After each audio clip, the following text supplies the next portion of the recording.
Halo teman-teman semua, kita akan melanjutkan kisah Tan Yun membalas dendamnya kepada para dewa dan kembali menjadi dewa tertinggi. Tapi sebelum itu, pastikan kalian sudah subscribe dan like video ini. Oke, langsung saja kita mulai. Shen Subing menatap para murid dan mau tidak mau mengumumkan, divisi pil kita diberkati, Tan Yun tidak mati. Sekarang Tan Yun yang mengukir sejarah bagi divisi pil kita telah kembali. Mendengar perkataan itu, para murid menatap Tan Yun dan berteriak serempak, "Salam kakak senior Tan." Junior tidak perlu sopan, ucap Tan Yun memegang tinjunya dari jauh.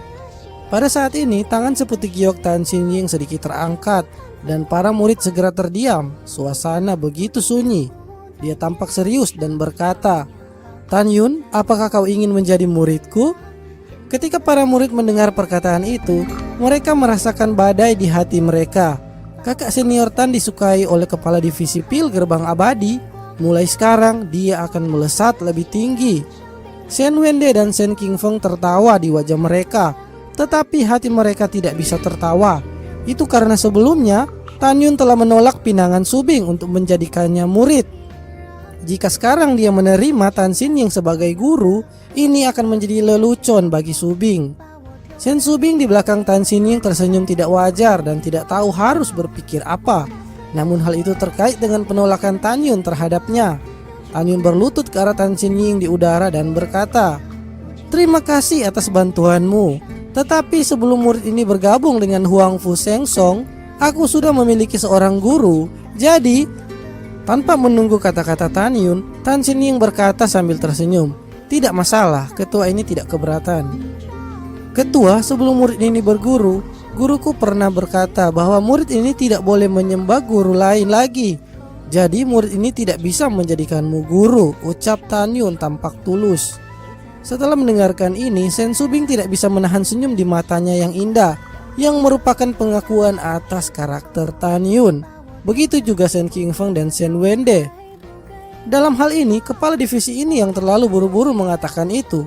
Ucap Tan Xin Ying juga tertawa, tetapi ada sedikit keengganan dan kepahitan di matanya sebelum dia berkata lagi, "Bangunlah." "Terima kasih ketua," ucap Tan Yun bangkit berdiri. "Mari bicarakan hadiah apa yang kau inginkan. Selama aku memilikinya, aku akan setuju," kata Tan Xin Ying. "Ketua Tang, murid ingin api atribut kayu," ucap Tan Yun berpikir tanpa ragu. Wajah Tan Xin Ying malu, "Untuk saat ini itu belum tersedia. Kau bisa ganti dengan yang lain," ucap Tan Xin Ying. Tan Yun berpikir bahwa Shen Subing akan mengajukan promosi Shen Qingfeng sebagai penatua di depan Tan Xin Ying nanti. Oleh karena itu, untuk memuluskan langkah Shen Qingfeng menjadi penatua, Tan Yun pun berkata, "Ketua Tang, murid ini adalah murid dari kebun obat Lingsan. Jika tidak dibimbing oleh Diaken Shen, murid ini tidak akan menjadi seperti hari ini. Tolong berikanlah hadiahnya kepada Diaken Shen." "Bocah bau, aku belum mengajarkan kultivasi padamu," ucap Shen Qingfeng segera berkata. Tan Yun menutup telinga dan menatap Tan Xin Ying dan berkata, "Tolong ketua menyetujuinya." "Baiklah, aku setuju." Tan Xin Ying tidak bisa menahan diri untuk tidak menatap Tan Yun. Tidak banyak orang yang mengorbankan dirinya untuk orang lain. "Ketua Tang, jika tidak ada yang lain, murid ini akan pergi dulu," ucap Tan Yun. Sangat ingin memasuki pagoda 108 lantai untuk memperbaiki embrio pedangnya. "Baiklah." Setelah Tan Xin Ying menjawab, Tan Yun langsung masuk ke gerbang menara. Segera gerbang menara ditutup perlahan-lahan. "Qingfeng, katakan padaku, hadiah apa yang kau inginkan?" ucap Tan Xin Ying tersenyum. Tanpa menunggu Shen Qingfeng berbicara, Shen Subing memimpin dengan mengatakan, "Ketua Tang, orang yang ingin membunuh Tan Yun lebih dari setahun yang lalu adalah penatua ketiga Pang Xiyuan. Sekarang Pang Xiyuan sudah mati dan murid-muridnya ditinggalkan tanpa pengawasan. Qingfeng telah memberikan kontribusi besar untuk mengarahkan Tan Yun dan dia juga alkemis besar tingkat menengah. Aku memohon kepadamu untuk mengizinkan Qingfeng mengambil jabatan penatua ketiga untuk saat ini," ucap Shen Subing. Shen Subing tenggelam dalam pikirannya ketika dia melihat Tan Xin Ying. Ketika dia khawatir Tan Xin Ying tidak setuju, Tan Xin Ying akhirnya berbicara. Murid berbakat seperti Tan Yun berasal dari kebun obat Lingsan. Dia Shen telah memberikan kontribusi yang besar. Aku mengumumkan bahwa mulai sekarang Shen Qingfen akan menjadi pengganti sementara penatua ketiga di divisi pil gerbang dalam. Terima kasih Ketua Tang, ucap Shen Qingfen berlutut dengan penuh semangat. Baiklah, Tan Xing sedikit mengangguk dan mengumumkan lagi. Tan Yun juga baru berkata tadi bahwa hadiahnya akan diberikan padamu. Aku umumkan sekali lagi bahwa mulai sekarang Shen Qingfen akan dipromosikan dari penatua sementara menjadi penatua ketiga divisi pil gerbang dalam. Terima kasih Kepala Tang, terima kasih, ucap Shen Qingfen sangat senang. 1 jam kemudian, Tan Xinyin kembali ke kamar di aula Bingking dan kemudian merendam dirinya dalam kuali obat. Dia memandang Shen Subing di samping bak mandi dan tersenyum. Subing, kau juga telah berjuang bagi divisi pil kita. Kau telah memberikan kontribusi yang besar. Apa yang aku katakan sebelumnya masih berlaku. Selama kau bisa memimpin murid divisi pil untuk memenangkan kejuaraan dalam kompetisi alkemis 3 sekte abadi, kau akan menjadi penatua di divisi pil gerbang abadi. Saat matahari terbenam, berita tentang Tan Yun bangkit kembali. Shen Qingfen dipromosikan menjadi penatua ketiga, dan kasus penyerangan Pangsiwan terhadap Tan Yun lebih dari setahun yang lalu itu menyebar ke seluruh divisi pil. Waktu berlalu 9 bulan di menara. Tan Yun duduk bersila. Saat ini api Hongmeng di depannya telah menelan api Xuanwu ungu. Tiba-tiba itu meningkat dari 5 kaki menjadi 9 kaki, memancarkan nafas kesuksesan tingkat 2. Artinya pada saat ini api Hongmeng dapat langsung membakar harta karun kelas atas menjadi abu dalam sekejap. Ini akan menjadi senjata andalan Tan Yun. Dengan senyum di wajahnya, Tan Yun segera mengeluarkan meteorit ultraviolet langit dengan kepala besar dari cincin penyimpanannya dan mulai memurnikan embrio pedang. Tan Yun memanipulasi besi meteorit itu. Segera api Hongmeng terbang dan menutupi seluruh permukaan meteorit itu. Pada saat yang sama, Tan Yun tahu bahwa dengan suhu nyala Hongmeng saat ini dibutuhkan setidaknya 3 tahun untuk memurnikan besi meteorit ultraviolet menjadi cair. Dalam sekejap mata, 3 tahun lagi telah berlalu di menara. Waktu di luar sudah 2 bulan setengah Tan Yun memasuki pagoda. Sementara di Gunung Ludao, segera setelah Luwu kembali ke gua, dia memanggil Feng Kai dan bertanya, "Dia Feng, apakah semua murid baik-baik saja dalam 2 bulan terakhir sejak aku pergi?" "Semuanya sangat bagus," kata Feng Xi dengan hormat. "Baguslah," Lu tersenyum puas. "Adakah kejadian penting di gerbang dalam baru-baru ini?" "Ya," Feng Xi membungkuk dan berkata, "Iya penatua, ada 3 peristiwa besar yang terjadi." "Oh," Lu meminum anggur dan tampak berseri-seri. "Katakanlah semuanya." Feng Xi segera berkata perlahan-lahan. Hal yang pertama adalah penatua ketiga Pangsiwan telah meninggal dan Liu Dahai diakennya juga sudah meninggal. "Hah? Benarkah? Pangsiwan sudah mati?" Lu tiba-tiba bangun karena terkejut. "Katakan, bagaimana itu bisa terjadi?" "Pembunuhnya masih belum diketahui, tapi itu benar-benar mengejutkan. Ternyata Pangsiwan lah yang menyerang Tan Yun di ruang pelatihan pagoda setahun yang lalu," Feng Xi menjelaskan. "Hah?" Lu gemetar dan buru-buru berkata, "Bagaimana kau tahu tentang semua ini?" Lu ingat dengan jelas bahwa hanya dia dan Pangsiwan yang tahu tentang itu. "Ini terkait dengan hal yang kedua," ucap Feng Kai yang berfirasat bahwa Lu akan segera meledak. Jadi dia gemetar dan menelan ludahnya. "Penatua, bajingan yang membunuh 3 murid terbaikmu telah hidup kembali 2 bulan yang lalu." Dia berkata, "Apa katamu?" Lu menggeram. "Lalu apa?" "Penatua, tenanglah. Kebangkitan Tan Yun bukanlah kesalahan bawahan ini." Sebelum Feng Xi selesai berbicara, Luwu mengambil cangkir minumnya dan menghantamkannya ke wajah Feng Xi. "Keluar, pergi dari sini!" teriak Luwu dengan gemetar.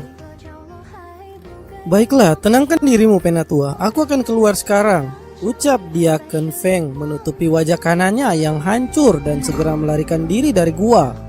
Di belakangnya terdengar raungan marah Luwu. "Masuk dan jelaskan semuanya padaku sebelum kau keluar," teriak Luwu. "Ya baiklah," ucap Diaken Feng berjalan kembali ke dalam gua dan buru-buru berkata, Tan Yun masuk kembali ke lantai 108 pagoda terbaik 2 bulan yang lalu. Ketua Subing takut Tan Yun akan diserang lagi, jadi dia memerintahkan Chen Qingfeng dan Shen Wende untuk tetap berada di luar pagoda, ucap dia Kun Feng. Setelah mendengar ini, wajah Lu menjadi hijau dan berkata, "Kau baru mengatakan 2 hal sekarang, apa hal yang ketiga?" Feng Xi dengan jujur berkata, "Hal yang ketiga adalah Pang Xiyuan sudah mati. Kepala Tang secara pribadi mengangkat Shen Qingfeng untuk menggantikan Pang Xiyuan. Sekarang Shen Qingfeng adalah penatua ketiga." Aku mengerti," Lu berteriak. "Keluarlah." Setelah dia pergi, wajah Lu sulit dilihat. Dia tersenyum muram dan berkata, "Aku mengerti. Kematian Pang Xiyuan pastilah ulah wanita jalang Shen Subing. Shen Subing pasti sudah tahu bahwa aku pernah mengirim Duan Shen dan Jiang Xia untuk membunuh Tan Yun. Sekarang dia tahu apa yang terjadi antara Pang Xiyuan dan aku. Dia sedang memberikan peringatan padaku dengan menghukum orang lain. Baiklah Shen Subing, bahkan jika aku ada dalam genggamanmu, apa yang bisa kau lakukan? Kepala divisi pil gerbang suci adalah guru ayahku. Aku tidak percaya kau akan berani menyentuhku." Pada saat yang sama, di divisi senjata gerbang dalam, di luar aula Murong, terlihat Gong Sun Roxy sedang berdiri dan di depannya ada seorang pria berusia 90 tahun yang mengenakan jubah sesepuh divisi pil. Jika Shen Subing ada di sini, dia pasti akan mengenali bahwa lelaki tua itu adalah musuhnya, yaitu Gong Sun Yangchun, ketua divisi pil gerbang suci. "Kakek, hanya dalam waktu setahun aku telah dipromosikan dari master pemurni senjata tingkat suci menjadi master pemurni senjata tingkat menengah. Dan kau tidak memuji keberhasilan cucumu ini, sungguh keterlaluan," ucap Gong Sun Roxy melangkah maju meraih lengan Gong Sun Yangchun dan berkata dengan manja. "Baiklah," wajah keriput Gong Sun Yangchun berkata dengan sedikit kurang bahagia. "Roxy, jika kau mendengarkan kata-kata kakek dan menjadi anggota divisi pil, kau mungkin sekarang adalah alkemis besar tingkat tinggi. Kakek telah memberitahumu berkali-kali bahwa perselisihan antara 9 divisi di Huangfu Shengsong tidak akan berubah sekarang maupun di masa yang akan datang. Roxy, kembalilah ke divisi pil bersama kakek. Dengan kualifikasimu, bahkan jika kau belajar alkimia dari awal, kakek percaya diri untuk melatihmu." Mendengar perkataan itu, Gong Sun Roxy mengendurkan lengan Gong Sun Yangchun dan berkata, "Kakek, tolong jangan mempermalukan cucumu lagi. Guru sangat baik padaku dan cucumu tidak akan meninggalkannya.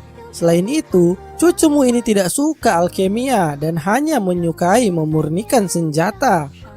Gong Sun Yangchun berkata dengan dingin, "Roxy, kau berbakat dan memenuhi syarat untuk menjadi yang terbaik.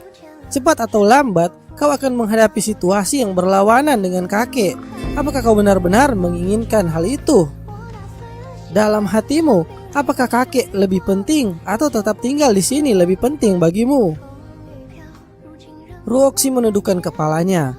"Kakek, tentu saja kau lebih penting. Cucu perempuanmu ini berjanji bahwa aku tidak akan pernah menjadi musuhmu di masa depan. Tolong jangan mempermalukan cucumu."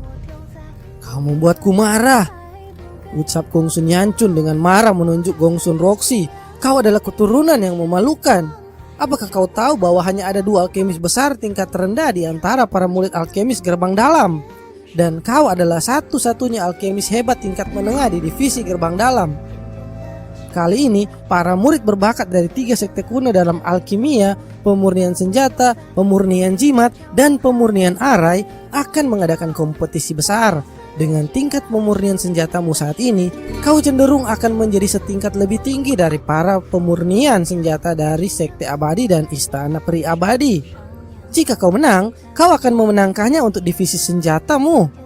Tetapi pernahkah kau memikirkannya? Divisi senjatamu akan menjadi pusat perhatian dan divisi pil kakek akan terlihat buruk." Gong Sun Yangchun berkata dengan tegas, "Dengarkan kakek dan tinggalkan divisi senjata sekarang juga." Gong Sun Roxy sepertinya memikirkan sesuatu. Dia dengan keras kepala mengangkat kepalanya dan air mata berbinar di matanya yang indah. Kakek, dalam hatimu, apakah kehormatan divisi pil itu lebih penting daripada masa depan cucumu ini? Jika itu tujuanmu, cucumu ini berjanji kepadamu bahwa ketika 3 sekte kuno bersaing dalam seni pemurnian senjata, cucu perempuanmu ini hanya akan memberikan permainan master pemurni besar tingkat rendah.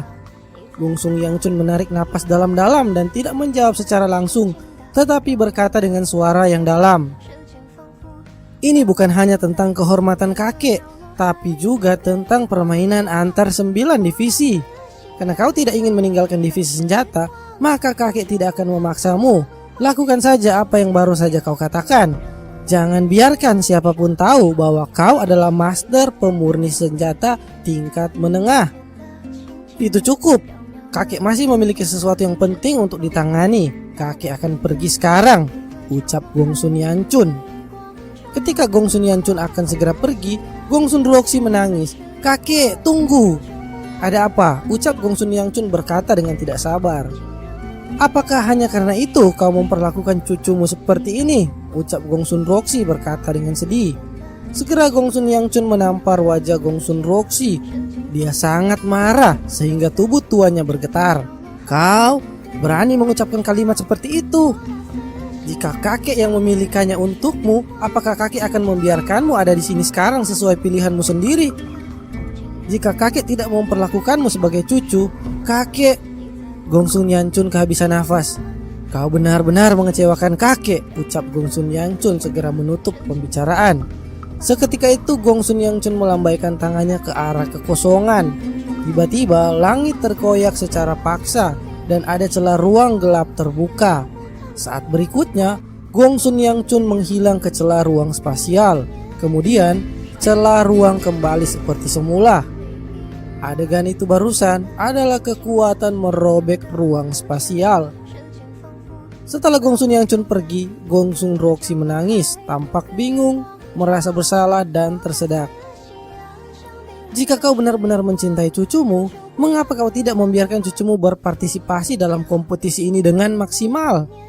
Pada saat ini sebuah suara yang indah datang dari langit. "Ruoxi, apakah kau telah menembus penghalang tingkatan? Katakan pada guru, apakah kau telah dipromosikan menjadi master pemurni besar tingkat rendah?" Gongsun Ruoxi dengan cepat menyeka air matanya. Tiba-tiba melihat ke belakang, dia melihat bahwa Ketua Murong menginjak pedang terbang segera mendarat. Ketua Murong memandang Gongsun Ruoxi dan matanya yang berkilauan dipenuhi dengan warna harapan.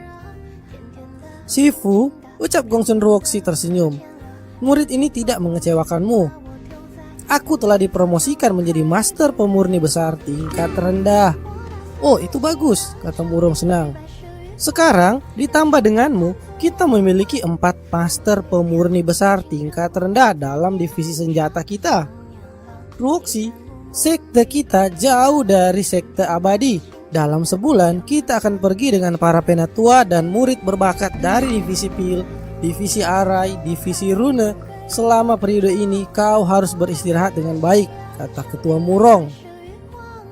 Gongsun Ruoxi mengangguk dan berkata, "Baik guru."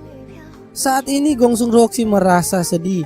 Dia merasa kasihan pada gurunya ini, karena sebenarnya level kekuatannya sudah menerobos lebih tinggi ke tingkat menengah. Tapi dikarenakan karena kakeknya, maka dia harus menekan kekuatannya agar divisi senjata tidak terlalu berkilau dibanding divisi pil kakeknya.